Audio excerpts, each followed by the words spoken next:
আসসালামু আলাইকুম, আশা করি সকলে অনেক ভালো আছেন। আজকে আমাদের ফার্মের 5টা গরু দেখাবো, যে গরুগুলো আমরা বিক্রি করে দেবো। বেসিক্যালি এই গরুগুলো আমার নিজের হাতে মানুষ করা, ছোট থেকে আমি মানুষ করেছি। আর এই গরুগুলোর মা হয়েছে, এই যে আপনারা এই পাশে দেখতে পাচ্ছেন, এগুলো আমরা দুধের জন্য রাখছি। আর এই গরুগুলো আমরা বিক্রি করে দিয়ে আমরা আয়রা গরু পুষবো। এই জায়গা আমাদের এই যে ফার্স্ট একটা রয়েছে আয়রা গরু, এটা দেখতে পাচ্ছেন, এর মা হয়েছে এটা আমাদের নার্গিস, আমাদের খুবই আদরের একটা বাছুর আয়রে। এটা হচ্ছে বকনা, লাল কালারের একটা বকনা। আর ওই সাইডে রয়েছে তিনটাই সাদা কালোর ভিতরে।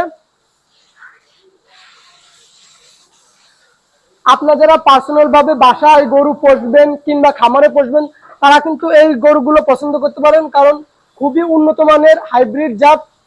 যারা আমাদের ওই পাশের গরুগুলো আপনার এক একটা 15 লিটার করে, বেসিক্যালি আমাদের খাবার একটু ঘাটতি রয়েছে, 15 লিটার করে দেয়, ওদেরই বাচ্চা আর কি এগুলো। আপনারা যারা বাসায় পুষবেন তারা কিন্তু দেখতে পারেন, নিচে আমি নাম্বার দিয়ে দেবো। এবং যারা পার্সোনাল ভাবে আমাকে অনেকে ইনবক্সে নক করেছিলেন যে আমাদের গরুগুলো কেনার জন্য, তাছাড়াও অনেক ভাই ভাগার আমার বলছিলেন যে গরুর খামার করবেন, তারা কিন্তু আমাকে অবশ্যই নক করবেন যাদের পছন্দ হয় আর কি গরু। আর আমাদের খামারও আসতে পারেন, আমাদের খামারের লোকেশন আমি দিয়ে দেবো নিচে।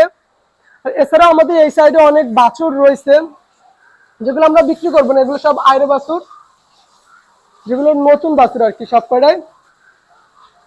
অবশ্যই যারা নিতে চান আমাদের কমেন্টে বা ইনবক্সে নাম্বার দেওয়া থাকবে, আপনারা আমাদের সাথে যোগাযোগ করবেন।